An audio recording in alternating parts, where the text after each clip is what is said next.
오늘은 아마 초등학생들도 다 아는 그러한 본문이지 않을까 싶은데, 여러분, 오늘 우리가 이른바 오병이어의 기적이라고 하는 그러한 오늘 말씀 본문을 우리가 함께 묵상하고자 합니다.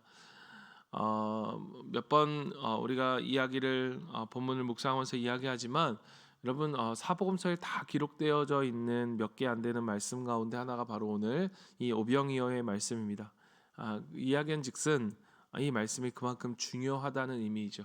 이 말씀이 오늘 우리에게 또 하나님 주시는 그 사랑의 음성으로, 또 소망의 말씀으로 우리 가운데 들려지는 은혜가 있기를 간절히 소망합니다. 오늘 우리가 이 말씀을 좀 그만큼 중요한 말씀을 좀 더 우리가 깊게 묵상하기 위해서는 이 배경의 문맥들을 좀 이해해 가야 하는데요. 여러분, 이 오병이어 기적이 일어나기 직전에 어떤 일이 있었냐 하면, 오늘 우리가 읽지는 않았지만 헤롯 왕이 세례 요한을 죽이는 장면이 등장합니다. 그리고 그 이후에 예수라는 이가 복음을 전하고 능력을 행한다는 소식을 이 헤롯이 듣자 그가 어떻게 반응하느냐, 7절에 보면 혹시 내가 죽인 세례 요한이 살아난 것이 아닌가라고 하는 그러한 생각을 합니다. 이러한 헤롯의 반응뿐만 아니라 나머지 백성들이 보인 반응도 같이 기록하고 있는데, 어떤 이들은 엘리야라, 어떤 이들은 선지자 중 하나라고 이야기를 합니다. 제각기 사람들마다 서로 다른 반응이었지만, 중요한 것은 그들이 이 예수님을 들었을 때, 즉 복음을 들었을 때 반응하였다는 것입니다. 반응하지 않을 수 없었던 것이죠. 여러분, 이것이 복음의 특성입니다. 이 복음이 들려진다라고 했었을 때 우리가 주일날도 함께 묵상하겠지만 둘 중에 하나의 반응을 모든 사람들은 보이게 됩니다. 하나는 그 이름을 거부하든지, 아니면 그 이름을 받아들이든지. 이 지점에서 오늘 우리가 본문을 우리가 묵상할 때에 이 본문이 우리에게 주는 메시지의 의미를 우리는 알게 됩니다. 즉, 이 복음을 들은 사람, 예수님이 어떤 분인지를 보고 들은 사람들은 누구든지 이 질문 앞에서 피할 수 없다는 것입니다. 그것이 무엇인가? 이분이 과연 누구이신가? 오늘 말씀은 우리에게도 묻고 있는 것입니다. 예수님은 과연 어떤 분이신가? 우리에게 있어서 이 질문에 대한 대답은 비껴나갈 수 없는, 그 예수님 안으로 들어가고자 한다면 반드시 통과해야만 하는 문이라는 것입니다. 예수가 하나님이시라는 사실을 믿고 그를 나의 구원자, 나의 주인으로 영접하든지, 아니면 그를 불신앙으로 배척하든지 말이죠. 이 본문에는 기록되지 않았지만 헤롯은 일만의 어떤 관심 정도는 예수님께 있었던 것 같습니다. 그러나 그의 관심, 그 권력자, 당시에 있어서 그가 관심을 갖는다는 것은 어쩌면 그 관심을 받는 사람에게 있어서는 좋은 소식이 될 수 있었을 것입니다. 그러나 그 권력자의 관심이나 호의는 예수님에게는 별 의미가 없었던 것 같습니다. 그저 그에게 뭔가 한번 해보시기를 바라는 그런 호의보다 예수님에게는 예수님께 간절히 나오는 그 무리들, 자신의 연약함과 자신의 병듦을 고침받기 위해 나오는 자들을 예수님은 만나고 고치기를 원하셨기 때문입니다. 그러니까 가난하고 병든 무리들, 영혼이 굶주리고 가란 이들을 향해서 깊이 동정하시며 저들을 불쌍히 여겨 고쳐주셨습니다. 그들은 헤롯처럼 화려한 궁전에 거하면서 세상에 좋은 것 다 누리다가 한가로움이나 달래기 위해서, 철학적 관심이나 지식을 자랑하기 위해서 종교니 구원이니 도덕이니 윤리를 찾아온 그런 사람들이 아니었습니다. 그들은 오히려 끊임없이 가슴을 찢고 자신의 육신의 그리고 영혼의 고통을 못 이겨서 정말로 헐떡이는 그 심정으로 주님을 찾아 그 먼 길까지, 황량한 광야에까지 찾아온 그러한 사람들이었습니다. 그들은 죄로 인해 고통받는 사람들이었습니다. 예수님은 그들을 불쌍히 여기셨습니다. 예수님께 참 소망을 두고자 그 예수님을 찾는 이들에게 은혜를 베푸신 것입니다. 사랑하는 성도 여러분, 우리의 모습은 어디에 더 가깝습니까? 오늘 우리는 하나님 앞에 나와 정말로 나의 모습 가운데, 그런 나의 연약함과 죄악 가운데, 정말로 간절함과 절박함 속에서 정말 목마른 사슴이 신의 물을 찾기에 갈급한 그러한 우리의 마음같이 정말 오늘도 하나님 없이는 살아갈 수 없는 그러한 간절함으로 하나님 앞에 나왔습니까? 오늘 오병이어의 사건은 바로 그러한 그들에게 그저 학문적인 관심과 그러한 생각, 약간의 호의와 같은 것들로 예수님이 어떠한 분이신지를 알고자 하는 정도가 아니라 정말로 그런 간절한 마음으로 나온 그들에게 예수님이 어떤 분이시고 그가 진정 어떤 분이신지를 예수님은 가르쳐 보여주고 나타내신 것입니다. 본문 속으로 한번 들어가 봅니다. 여러분, 어느덧 날이 저물었습니다. 장전만 5천 명이 넘는 무리, 그 한적한 광야, 아무것도 없는 광야에 그곳에 먹고 마시고 잘 수 있는 곳이 있을 리가 없었습니다.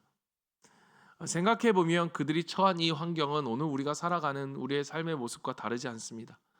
우리의 삶에 궁극적인 어려움이 있다면 그것은 먹고 사는 문제, 굶주림의 문제이겠죠. 제자들이 말합니다. 예수님, 이곳은 빈들이고 날씨도 이미 저물었으니 무리를 보내어 마을에 가서 먹을 것을 사 먹게 하소서. 예수님이 뜻밖의 말을 대답을 하십니다. 뭐라고 이야기하시니까 너희가 먹을 것을 주라라고 말씀하십니다. 여러분, 제자들 입장에서 얼마나 당황했겠습니까? 그들에게 먹을 것이 있겠습니까? 이 사람들을 먹일 만한 돈도 없을 뿐만 아니라 돈이 있다 할지라도 먹을 것을 할 수 있는 그러한 곳이 없겠죠.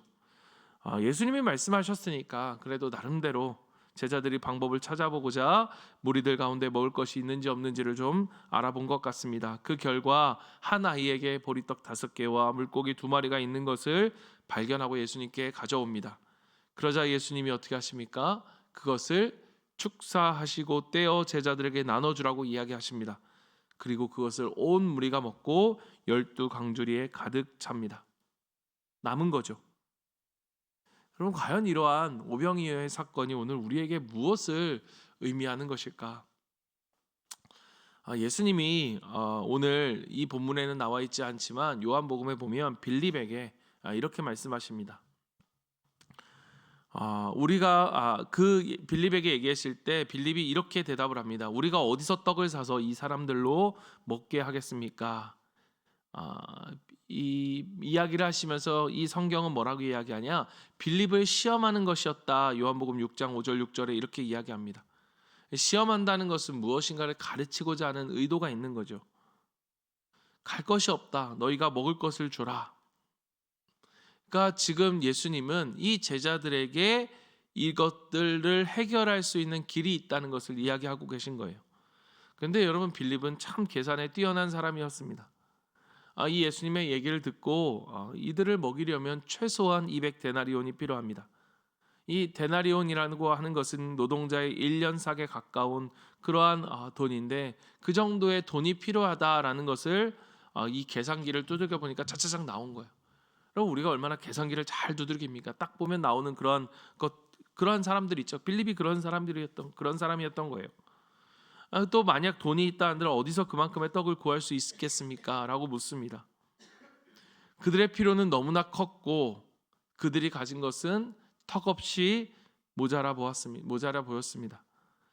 최선을 다해 알아보았지만 도저히 무리의 배고픔과 그것들을 해결할 능력과 방법이 없다는 것을 확인할 뿐이었죠. 그들이 할 수 있는 것이 없다라고 하는 것을 확인했을 그때 예수님이 어떻게 하시느냐? 먹을 양식이 없는 빈들에서 시선을 들어 하늘을 바라보시며 축사를 하시죠.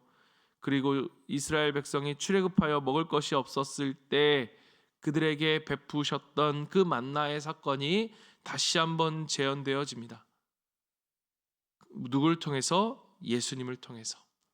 그 만나의 실체이신 예수님을 통해서 말이죠.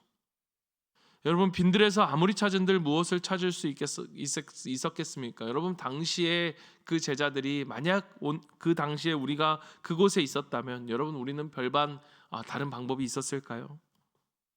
오늘 이것은 우리에게 무엇을 보여주느냐?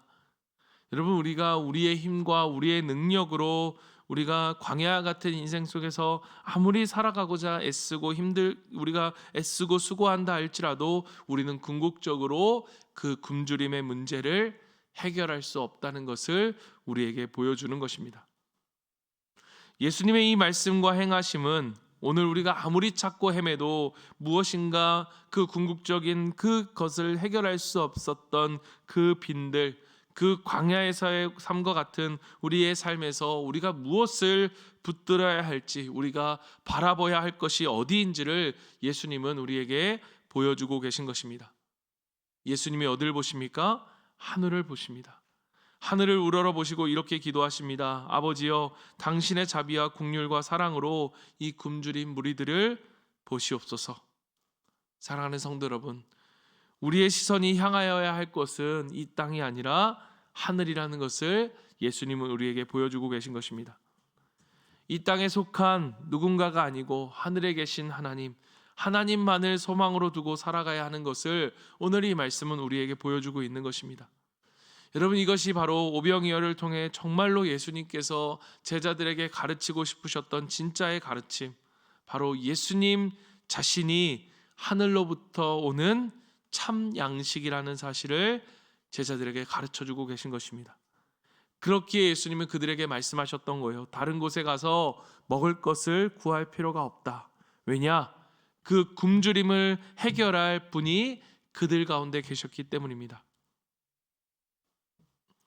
그들은 여러분 이 사건 이후에 예수님을 찾아서 오늘 여기에 나오지 않지만 왕으로 세우려고 하는 것을 우리는 볼 수 있습니다.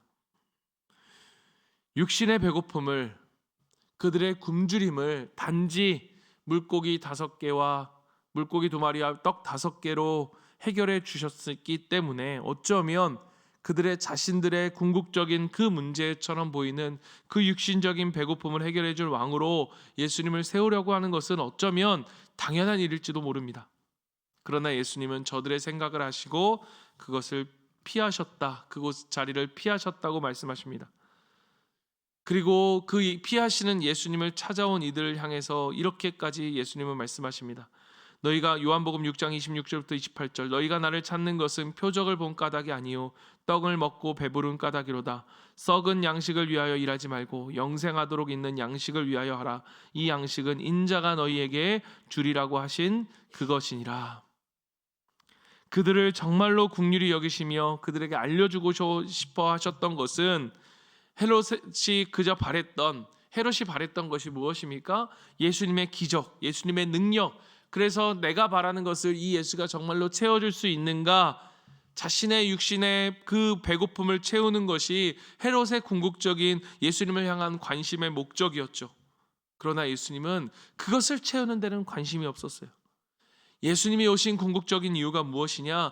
영원히 썩지 아니하고 영원히 가라지 아니하는 그 참 생명수와 같은 그 생명을 그들에게 주고자 하셨던 것입니다. 그 이러한 생명을 주시는 분이 누구다? 예수님이다라는 사실을 그들에게 알려주고자 했던 거예요. 그의 살과 그의 피가 그들로 하여금 영생하게 할 참 양식이라는 것. 그러나 여러분, 그들은 그 오병이어의 사건 앞에서도 이 사실을 깨닫지 못합니다. 그저 육신이 먹고 배부른 것으로 만족하고 흥분합니다. 그 이상의 것을 구하지 않은 것입니다. 사랑하는 성도 여러분, 오늘 우리에게 다시 한번 이 질문을 우리가 던져야 하는 것입니다. 오늘 예수님은 과연 누구십니까? 오늘 우리에게 있어서 예수님은 누구십니까? 오늘은 우리는 이 질문에 대한 대답을 반드시 해야만 합니다. 오늘 우리에게, 나에게 하나님은 어떤 분이신가? 그저 나의 필요와 나의 욕망과 내가 원하는 것을 들어주시는 하나님이신가? 나의 육신의 필요만을 채우시는 분이십니까? 아니면 나의 영혼의 깊은 이 갈망함, 나의 죄악됨을 그 어떤 것도 해결할 수 없는 이 죄의 문제와 나의 죽음의 문제를 해결하시기 위해 나의 죄악됨을 용서하시고 나를 구원하여 주신 나의 주, 나의 하나님이십니까?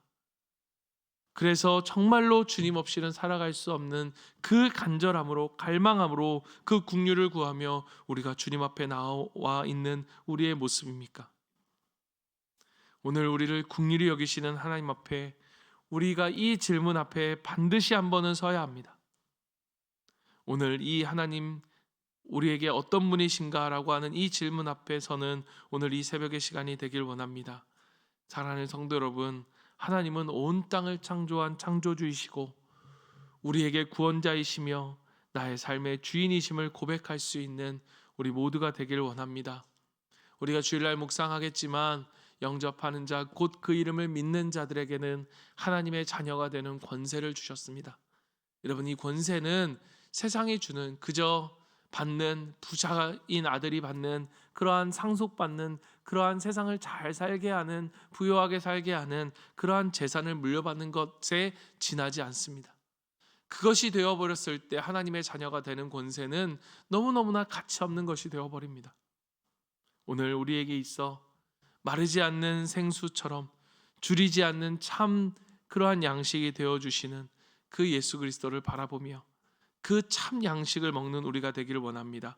이것이 오늘 우리가 살아가는 이 삶 속에서 우리에게 가장 필요한 것이라는 사실을 하나님은 말씀하시기 위해 이 말씀을 사복음서 모든 곳에 기록하여 우리로 알게 하십니다. 오늘 우리 참 하나님을 깨닫고 그분을 고백하며 그 삶으로 그분을 붙들고 나아가는 우리의 삶이 되기를 간절히 소망합니다.